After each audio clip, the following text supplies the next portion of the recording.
The Addiction Podcast, Point of No Return. Hello, I'm Joni Siegel, the host of the Addiction Podcast. In 2022, over 100,000 people died from drug and alcohol abuse, and that number is growing daily. Fentanyl poisoning, pot, cocaine, heroin, and even psychedelics and alcohol all contribute to this crisis, while we're bombarded with promotions from thousands of rehabs. Newborns are born addicted, and the majority of homeless people struggle with drug addiction. Drug dealers exploit online resources to sell to teens, and antidepressant use is spiraling out of control. This podcast features brutally honest guest interviews revealing harsh realities and offering hope and solutions through their stories. We don't sugarcoat anything. Guests speak raw and real. More importantly, you'll find inspiration to understand, overcome, and achieve recovery, whether for yourself or to help others, some within your own family, many among your friends or associates.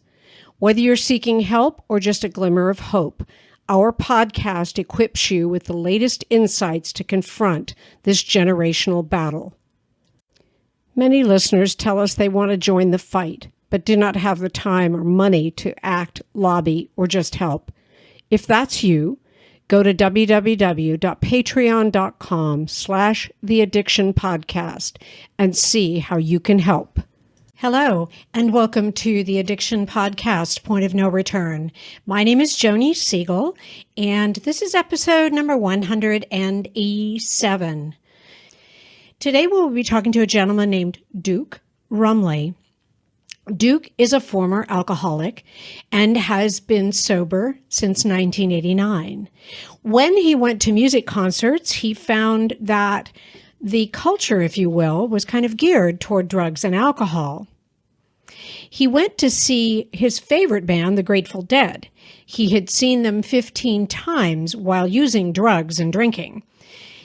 This time it was different, and he felt awkward and felt like he didn't fit in. He was with old friends, and they were kind and letting him hang with them, but he felt he was the odd man out. He found a sober support group called the Wharf Rats, and they held meetings at the intermission of the concert, and so he connected up with them. He has young adults as his children. They're not really children anymore, 20 and 17, and he doesn't want them getting drunk or high. So he formulated an organization to help them stay sober. And we're going to have him tell us more about his story and also about his organization. So without further ado, let's talk to Duke Rumely. In the battle against substance abuse, knowledge is power. And now there's a groundbreaking solution. Substance Use Prevention Education, or SUPE, SOUP. Imagine a platform that equips parents, families, and individuals with the tools they need to navigate the dangers of drugs. SOUP isn't just another website. It's a comprehensive educational platform designed for everyone. From informative articles to engaging videos, SOUP offers a wealth of resources tailored to every age group. But what truly sets SOUP apart? Its meticulously crafted curriculums developed by education professionals and substance abuse specialists. And the impact? Remarkable. In less than a year, SOUP has been embraced nationwide, becoming an invaluable resource in classrooms, homes, and communities. Whether you're a concerned parent, an educator, or someone who simply wants to make a difference, SOUP is here to help you. Visit addicted.org/SUPE today to join the fight against substance abuse and start making a difference in your community. So Duke Rumely, thank you so much for being on the podcast and being willing to tell your story. I think you have a very unique perspective in terms of what you're doing now. So thank you for being willing to share all the dirty details. Right on. I think this is my first podcast, so I am super pumped to be able to do this, Joni. So thank you. Well, welcome. You know, sometimes I have people and they say, oh, I'm kind of nervous. And I kind of go, I'm not a reporter. I'm really easygoing. I'm not going to ask you something that's hard, like when did you stop beating your wife? I don't do that. I get to talk about me? You get to talk about me and you, and specifically I know that you have a history with alcohol. I don't know if that included drugs, but I want you to go back to the beginning and tell us your history and how you got started and all that. Right on. Well, I do. I have a very intense history with drugs and alcohol. So, I think that's what happened. Very first time I was able to drink as much as I wanted. I was, I believe, a sophomore in high school. We went to a college party and they had a keg, and I had 2 beers, and I went from being the scared sophomore in high school to being a Notre Dame student.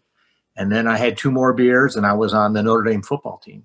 And then 2 more beers, and I was the starting fullback at Notre Dame. And that's kind of how it escalated. And then I blacked out. And then I went to school on Monday and was told all these horrible stories. I was told I went around the room and told everyone I loved them, which was hard to believe until I saw somebody else do it. And then I got into a beer chugging contest. I went outside, threw up, and then just horrible, horrible nights, right? No upside to this, but something happened in my mind where I became okay. I can't really explain exactly what it was, but something shifted, and I went from being kind of a scared kid to being cool. And there was this intense experience that kind of rewired my brain that I couldn't say no to drugs and alcohol, kind of going forward from that. And it was kind of like my main how old were obsession. you then? How old were you then when you started? So I think I was 16 Okay. or 17 years old. So that's kind of what happened to the brain, and then the behaviors, went from being a once a month to every weekend to a couple times during the week. And my parents spotted pretty early on. I mean, I just don't think blackout drinking is normal. And, especially when you have a young kid who is well below the age of being able to drink. So they took me to AA pretty early on, and they didn't know much about AA. They just more like took me to I just remember being super hungover, not being able to see across the room, and none of it made sense to me. Actually, my parents at first took me to church. They thought church would cure this. So I would be at Saturday morning mass at 6:30 in the morning, having to go outside and throw up in the bushes and then come back into church. So that didn't cure my alcoholism. So they took me to AA, and for about 4 years, I would go to a couple AA meetings per year to get the heat off. That was and I thought there might be some other way, right? I just needed to win the lotto, or I needed just the bad luck to stop. But I had this mind that had been totally altered from this intense experience with alcohol at a young age. And so I ended up attending the University of Arizona. I talked my parents into letting me leave Indiana. And I left and brought a bunch of LSD with me out to Tucson, and was out having a new experience, and joined a fraternity when they told me not to join a fraternity. I mean, I was such a little shit. I mean, the stuff that they told me to I have kids now, and if my kids did what I've done, I think I would murder them. So I completely understand. We went through our teenagers, and, no, you cannot drink and drive, and we'd look at each other and go, yeah, but I did it. Yeah, I did it. But that doesn't matter. They can't do it. Right. Duke, was LSD wasn't your first drug, was it? No, I would say when alcohol, marijuana, probably cocaine, and then LSD. So this was all. Sometimes the hardest thing about getting someone into recovery is getting them to agree to treatment. Bobby Newman, a certified drug counselor with 30 years experience and an over 85% success rate as an interventionist, has created a series of 12 videos that you can use right now to learn every step to get your loved one to agree to treatment.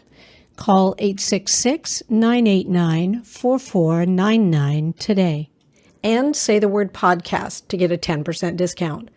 Or go to newmaninterventions.com and type in the word podcast for a 10% discount. This service comes with a free 1-hour consultation with Bobby.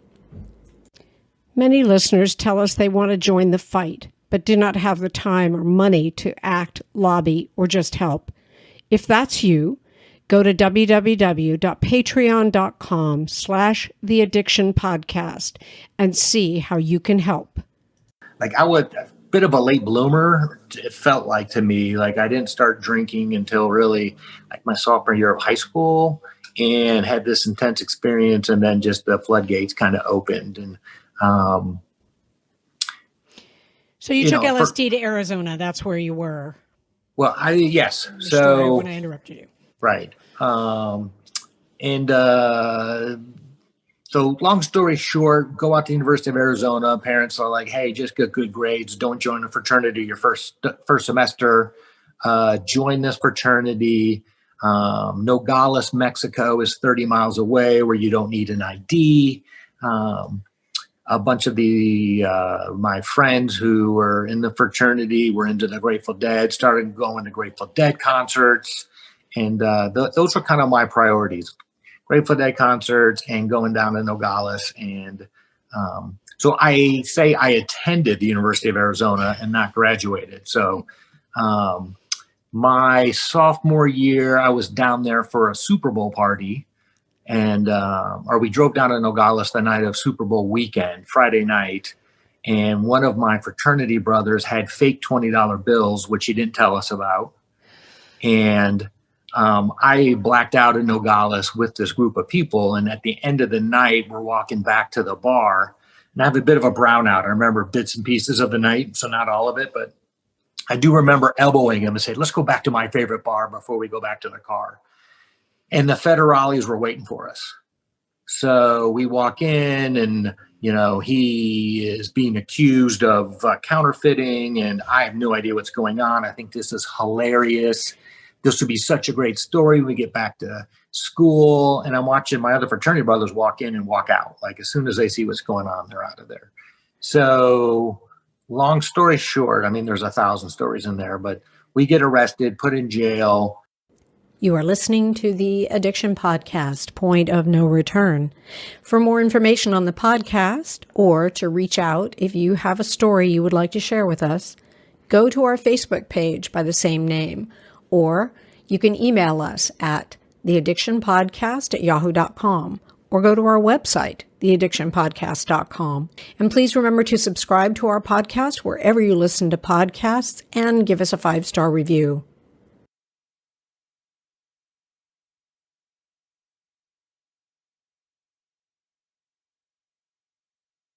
I don't speak any Spanish. And on Sunday, we get a call from the U.S. consulate. So we've now been in jail for 48 hours, missed the Super Bowl. Okay. I just have to say, Duke, I have had many people on this podcast who have been arrested for drug-related activities. You are the first arrested for counterfeiting. I'm just All saying. right. Well, I'm just making a point. There's some more first coming. You wait. So U.S. consulate calls. They end up calling my parents. Mom has to fly down. Mom starts negotiating my release. It's now like Wednesday. So we get thrown in jail Friday. 6 days later, they're like, if you want your son back, it'll be $25,000. Because you're over the border. You're in Mexico, right? Yes, we are in Mexico. But I got it now. Yes. Wow. Okay. And Mom says, keep them. Oh. Mom says, I got 4 other kids at home. This one's been a pain in my butt. So the next day they come back to her and counter at $4,000. So that's my trade-in value. Oh my goodness. So if I ever get drunk, she can take me back to Nogales, Mexico and get her $4,000 back. So I get deported and banned from the country of Mexico for 12 years. So I don't know how many people have been banned from Mexico. Nobody. That's a first, right? Too. Good. Another first, Duke. Okay. Keep going. So that wall we're building is to keep me out of Mexico. Oh. Yes. Okay. So Mom says, fly straight. I know it really wasn't your fault, but if you hadn't been drunk, this wouldn't have happened. So Mom's got some good non-codependent streak in her. So she leaves. And the following weekend, there's a party in San Diego. And I can't go because I'd had this week of school to catch up on. And I'm so appreciative my parents just bailed me out of jail. But I see a keg get rolled onto this RV. And this happens, right? My mind changes its own mind. I've got this blank spot back there. And it's like, this is a once in a lifetime opportunity. And I have to say yes. So I get on the RV, we go to San Diego, we have a fun weekend. I go out drinking with a different fraternity brother on Saturday night, and we come back to the RV Sunday morning, and it's gone. They've left us. They're heading back to Tucson. So we go out drinking that night. We're going to take I think a Greyhound bus home in the morning. But that night he realizes he can use his visa and fly in Southwest. So in the middle of a blackout, we switch plans. I come out of this blackout and there's alarms going off. I'm looking in the mirror. There's a joint in my hand. And I'm thinking I'm on a Greyhound bus, but I'm actually on an airplane.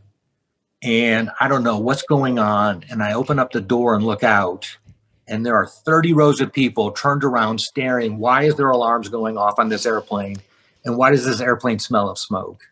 So And not I am only more are you shocked. smoking on a plane, Duke, you're Yes. smoking marijuana on a plane. So, yeah. Another first for the Yes. podcast, ladies and Right. gentlemen. So that is me not drinking. Mom says fly straight. I totally agree. I have this brain that's going to change its own mind. Once I take that drink, I have an abnormal reaction, which is I get thirstier, which I thought was normal. But it turns out it's not normal because I've had this discussion with my mom. And she's like, look, why can't you just have 2 beers? And I'm like, what do you mean? She's like, I have 2 drinks. I know I catch that buzz. I know it's time to stop. And I'm like, for me, it feels like I'm in first gear going too fast. And I need to put the clutch in and put it into second gear. And then I feel like I need to go to third gear, fourth gear, invisible. And I just think that's kind of the different mentality of a addict alcoholic versus a normal drinker. And it's pretty basic, but that is kind of what I've come to realize what I have. So long story short, they didn't arrest me. The flight attendant had the pilot come down and speak to me. And I was so drunk, he sounded like a parent in Snoopy's. You know, wah, wah, wah, wah. I couldn't understand what he was saying, but I kept saying it won't happen again. So, sorry. I wasn't even denying it. And we flew to LA, changed planes. They never said anything. And next thing you know, I am back in Tucson with another crazy Duke story. So, so a year later, my parents took me to treatment, and they took me on New Year's Eve of '88. And I told them nobody gets sober on New Year's Eve. So they asked me not to drink the month of January to prove I wasn't an alcoholic. And I lasted all of 8 days. So anyone who stays sober longer than 8 days, I think, has got some type of power in them. So I think that's kind of the trick, is how do we tap into some type of power that helps us get through this kind of mental compulsion? So I went to treatment May 15th of '89. I've been sober What ever kind of since. treatment, Duke? What kind of treatment? So I went to a place in Indiana called Renaissance, and it was kind of drug and alcohol treatment, talk therapy. After 8 days, they said I had a psychic shift and I could leave. So treatment was different back then. And I was still, completely obsessed with alcohol and drugs. I mean, I was so far from being on the other side of this thing. But I knew about Alcoholics Anonymous, and a buddy took me there. And actually, my parents took me there and had a good enough experience that I kept coming back. And then at 3 months sober, I moved to Louisville, Kentucky. And I really think the spirit of AA kind of grabbed me more than anything else. So I didn't have a car the first 2 years of my sobriety, and people were willing to pick me up and take me to meetings. And I recognized in my brain that I was still like geo mapping where all the bars were. This is even at 9 months sober. You drive by and your head turns and there's nothing you can do about it, right? It's like, remember where this bar is just in case this AA thing doesn't work out. Like, this bar looks shady, you can get drugs there. This bar looks really fancy, you can meet women there, just kind of how the brain works. And it just took a period of time and, good sponsorship and willingness to try the steps. But I also had a very loving, supportive family that was very helpful. There was a sober support group at Grateful Dead concerts called Wharf Rats, and that helped make sobriety seem really cool. So when I was so young, and just kind of this idea like, oh shit, there's other people like me who, I'm not the only one at this Dead show who isn't high on drugs or alcohol right now. And that was Duke, mind-blowing. I got that, and I understand that. I want to clarify, oftentimes when we talk to someone who's an addict, there's a huge aha moment. And I'm not saying you didn't have, you have to have that. I don't think you necessarily do. But was there a moment when you went, oh, I need to do something about this, or my life is not going to end up very well? Was there a moment that happened with you? Yeah, I think kind of step zero is that aha moment of, life might be okay without drugs and alcohol. That was as far as I could really get walking into treatment. Just like, I have flunked out of numerous colleges. I'm the black sheep of the family. The story of my arrest in Mexico was all over South Bend. And that was kind of one of the aha big moments, is like, life might be okay without it. Because up to that point, that was all I was wrapped up into. I mean, I had Budweiser Vans, I went to treatment in a Stroh's t-shirt, and, I was known for kind of a guy who always had weed. And just that moment of like, man, I have failed at this thing called life, and maybe it'll be okay without it, was as far as I could really see. And didn't picture it more than like 6 weeks. Like, yeah, I might be able to stay sober a month, but no more than 2 or 3 at the most. And here it is 31 years later. Exactly. And very well done to you for being 31 years sober. Was there a moment during your, and maybe it was the concert, I don't know, but was there a moment when you realized that, you could live without alcohol?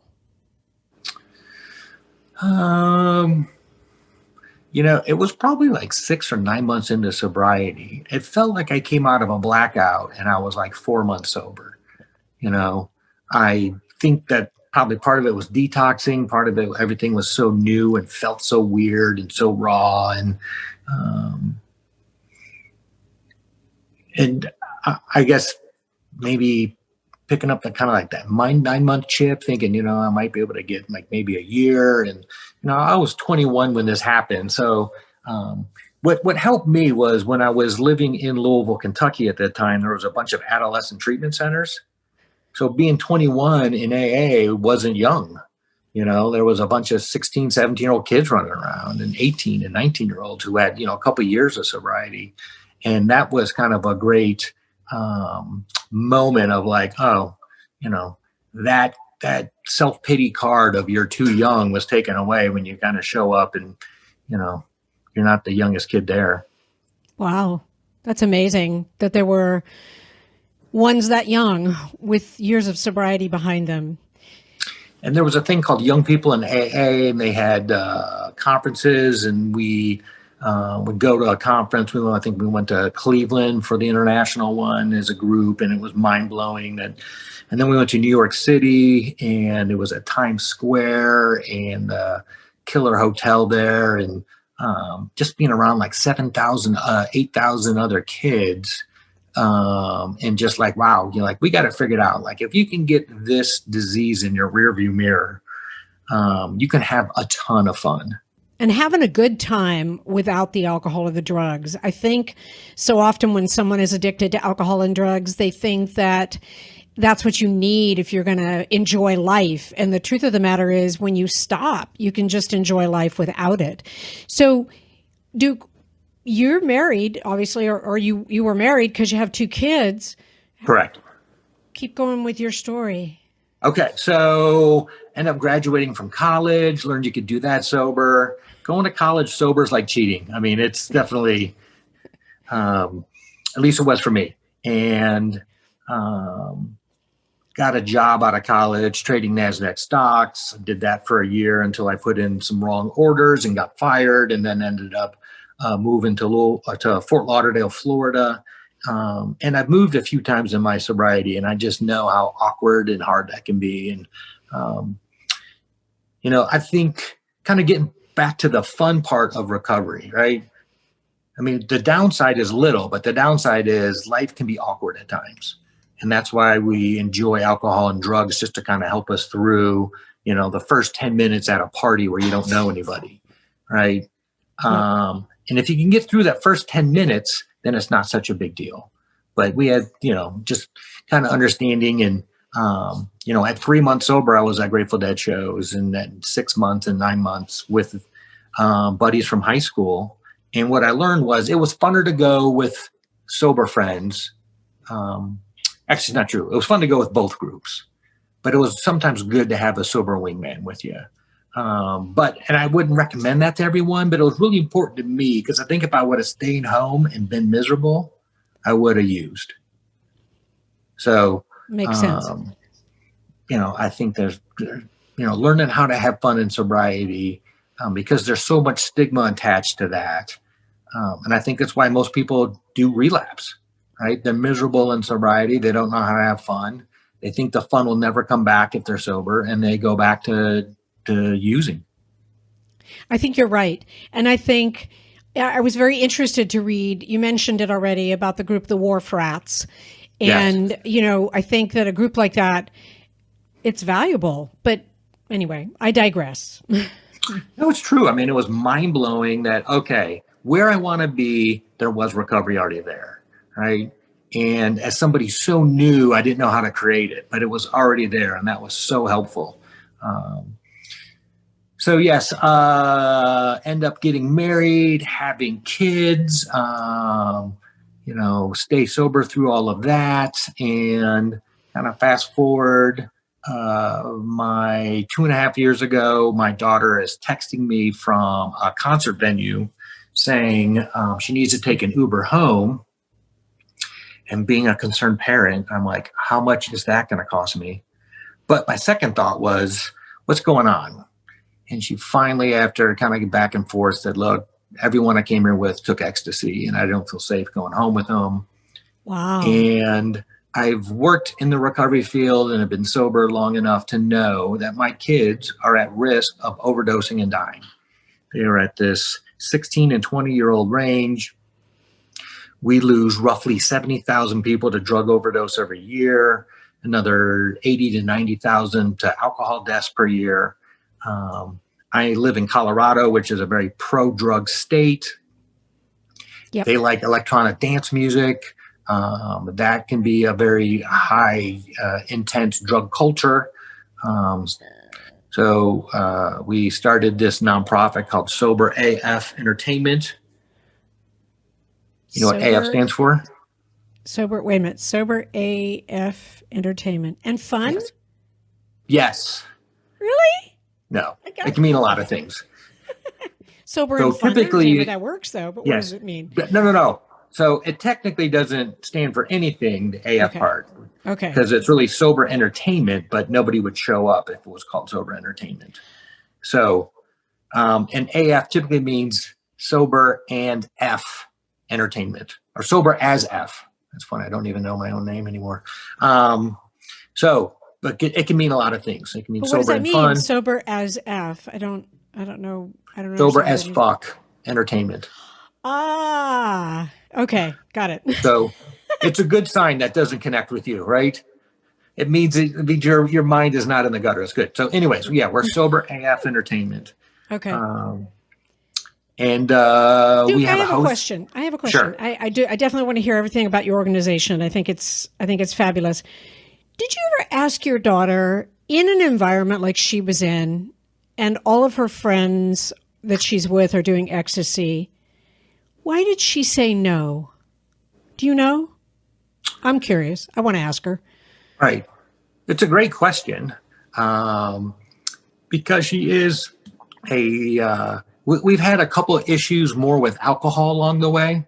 And it wasn't like my issues where it became repetitive, but it was about once every 2 years, I got called, in I think our senior year of high school, that she had been overserved, and her friends called me like, "Hey, can you come get Jordan? She's having a tough time," and showed up. And so, it's not like she hasn't partaken. And I know she had smoked some weed up to that point, and was just really begging my kids, like, "Look, just wait till you're 21, right? Let your brain kind of connect a little bit." So why did she say no to ecstasy? I don't know. It's a great question. I'll ask her. I would say well done, obviously well done her, but also well done you. We talk a lot about on the podcast how when a child gets addicted, the parent automatically thinks, it's something that they did wrong. And I don't think that that's true, but I do have an idea that you probably did a lot right with your kids. Well, Joni, thank you for saying that. I totally have kind of like two rules in the house, right? And I said the house is sober, and which means no drugs, no alcohol, and nobody's getting pregnant. So those are kind of the two rules. And if you can follow those rules, you can go a long way in this house. And so with my son, he started hosting a poker night, like his freshman year of high school. And the kids all knew, like, this house is sober AF, right? We'll have Red Bull. They can vape if they want outside, but they can play poker until 3 a.m. But everyone has to stay sober. And I think, being kind of with my personality, being so out there with my own A, recovery, and B, belief that kids shouldn't get high or drunk until they're 21, really impacted his life, but also his buddy's life. So that's awesome. That's so awesome. And I'm hoping that if parents are listening and they have young kids who, are experimenting or who already have experimented, to put in rules like that and have them be in the house and doing something that's fun but doesn't include alcohol or drugs. I think that's huge. So, okay, so again, I took you back, but you started SAFE, Sober Yes. AF Entertainment. Yes. How did you start? What did you do? So we had this moment with my daughter. I'm 29 years sober, I think, at the time. And basically it was that magic wand moment. Like, what would you do if it was like unlimited resources? And I had worked in the treatment field as a marketer for 10 years. And I just know we're really good at getting them sober up until day 28, right? And then they leave treatment, and there's a lot of relapse, ridiculous high amount of overdose deaths right out of treatment. And if you can get them to like year 1, the relapse rate really falls off. So we're trying to do the impossible. We're trying to make sobriety or recovery cool. There's this sober curious movement out there. So with this magic wand, we came up with the idea of sober tailgates at music festivals, concerts, and sporting events, and then a sober section inside the venue with half-off tickets. Wow. So there's like a section inside the concert, yes. And it's half off, but do you ever have someone who does that half off and then try and get around it? Well, we definitely get good seats. So we've negotiated really well, and we'll sell, a couple hundred tickets. I mean, it's pretty amazing seeing 250 people sit together for a baseball game sober. And then we'll have people slide into our seats because we got good seats, and we kind of self-police it, and it's pretty obvious. And people have been very respectful once you tell them, like, hey, this is a sober section. They're like, hey, sorry. And they get up. And I just wondered if anybody who pays for your tickets decides to do that and then drink anyway. I just curious. So I'm sure it's happened, meaning there's family members who come and it's a baseball game, and we've had 4,000 people come to 64 events over the last 3 years. That's awesome. It really is. And here are some of the locations we went in 2019 when we used to be able to go to events. Nice. And some of the highlights were, we did Dead and Company. We've done a bunch of Colorado stuff, but we also left Colorado. We did Penn State at Maryland. So we threw a sober tailgate, and the University of Maryland gave us all these discounted seats. And Penn State has a collegiate recovery community. And 15 of their kids came down, and the nonprofit bought their tickets to the game. Oh, wow. And then Maryland had like 35 kids. So we had this killer tailgate. We had a big screen TV, tent, chairs, food. And that's one of the times people were trying to come in to our section or to our tailgate beforehand, because we had the big screen TV with the earlier games on. Okay, I got to stop you. We got Yes. Super Bowl in Tampa. I think that's next year. Are you going to be there? So if they allow us, yes. Okay. So what's the date? We're talking this coming February 2021? I think so. All right. You and me are going to make this happen. Okay. All right. Yeah. So anyone who is on this podcast, they can reach out to us. We'll have more details to follow. Yes. And I don't know anybody that is connected with Super Bowl, but if I can find somebody, I'm going to reach out. I'm going to reach out to the Buccaneers. Right. I don't know if they'll be playing, but it's in their backyard. So, So we're hoping they'll importantly, be playing. We don't always need tickets, right? We just love the tailgate and a big screen TV to watch the game. So sometimes that has been the case. So we've done very high profile games like Notre Dame, Georgia, and we were not able to get any half off tickets, but we were able to throw a sober tailgate. And Steve just pointed out, because I forgot, Right. one of the guys we've had on the podcast twice, who is a good friend, he is former Tampa Bay Buccaneer Randy Grimes. All right. And if we don't know who to talk to, I'm going to find out from Randy who we should talk to. I'm going to see if we can help on this, because I think it's super important what you're doing.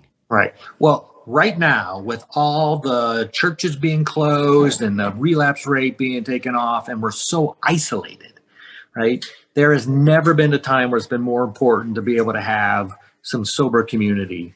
And I know we're all dying for it. And you're doing something virtually, aren't you? So we have, and we are going to continue it. So up until April 15th, we were rolling along. We had 200 people on New Year's Eve in a sober section for a Colorado Avalanche hockey game. Wow. Then we went across the street, and there's this really fun music festival called Decadence. And I want to say it's like 10 to 15,000 people, and they had all this EDM stuff, and we had a sober support tent inside of Decadence. And we had a great time. We were there 2 nights. They gave us 6 tickets for our volunteers. My daughter was a part of it, and she was sober on New Year's Eve up until midnight. And then at midnight, she gave me a kiss, said, "All right, I'm no longer sober AF," and she took off with her friends. So I think she's got a very healthy relationship with alcohol.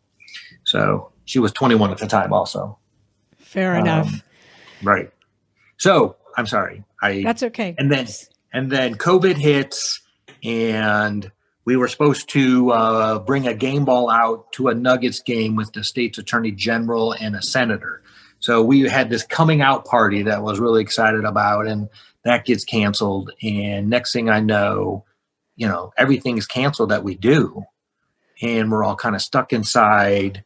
And we decided to do a virtual music festival. And we hired, I think, 60 different DJs and bands and showed it over 5 days. And we had 27,500 people watch this. Wow. So it was totally amazing. Every single band said, "Thank you, Sober AF Entertainment, and welcome to the Safe Music Festival." It was on Twitch. At one point, we were the most popular channel on Twitch. which is a big deal. So we did that in May. And then we had a second one in June, and we had a third one in July. And we had a total of 40,000 people watch all three festivals, and we had 130 bands. So, we had no idea what we were doing, but we were trying to create something, and it was really cool. But I think people got burned out of watching music stuff on their phones, right? This summer we had a lot of civil unrest. It just felt like people were no longer wanting to watch a music festival online, and we wanted to get outside. So since then, we're looking to restart the channel at the end of this month. So we'll have, instead of a 3-day, 50 bands, we're going to have just 2 hours and probably have 2 or 3 different DJs. And then what we've done in between, we've stitched in a PSA from either Miss America or the state's attorney general, SAMHSA, or suicide prevention, just trying to figure out how do we help the recovery community and anyone who's kind of stuck at home. Yeah. And, I'm really glad to hear that you're looking to start up your virtual events again, because we're heading into the holidays, and the holidays, we know from past podcasts that we've done, are some of the most stressful, not only for you and me, but for people who, who are addicted or who have loved ones who are addicted. Most stressful time of the year, hands down. And you bring into that mix the quarantine and COVID.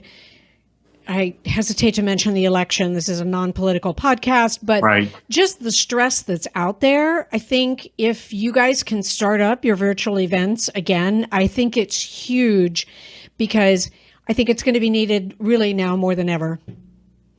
Yeah, it really is. And we kind of went through a little lockdown in March. Was it March? March and April?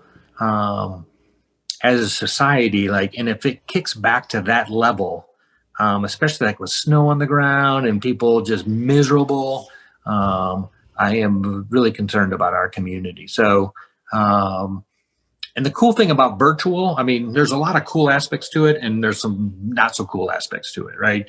You don't get the same kind of connection that, if you're at a music festival with 10,000 people and you all get along, that's a pretty powerful thing. But virtually, you can be anywhere. And, we've had people from all over the globe watching our music festivals and hearing, 130 different artists say the word sober was interesting, right? Some of them you could tell it rolled off their tongue, and other ones were like they had never said the word before. So, so that's the goal. Our website is soberafe.com. The website for the music festival is safemusicfestival.com. Okay, so soberafe.com is your website, and then Safe Music Festival. Okay. .com is the website that you can click on, and you go right to Twitch, which is our Safe Music Festival is what we hosted on Twitch. So awesome. Ideally, what this movement is going to be is a national do-it-yourself sober tailgate movement, where we host about 30 blowout events over the country, but we want ambassadors to go to the website, sign up. We'll send them a box, and it'll have balloons and T-shirts and kind of a policy and procedure, what to do if something happens, and people can host their own sober tailgates. Oh, that's awesome. So I could have 25 people come to my house, and we can watch what you do virtually, but we can all be sober in a group. I think that's awesome. And you could even do a Buccaneers game. So if you want to do a Tampa Bucks versus Steelers game and nobody's hosting it, you can go to the website, say, this is the 3 people, we're going to host it.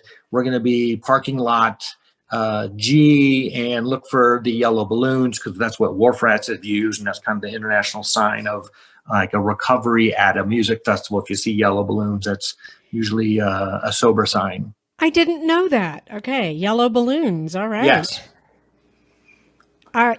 What you're doing, I think is absolutely brilliant. Are you just doing this full time now? This is your total gig? Correct. So I am doing this full time, been doing it full time for a little over 2.5 years. We've got a little grant money.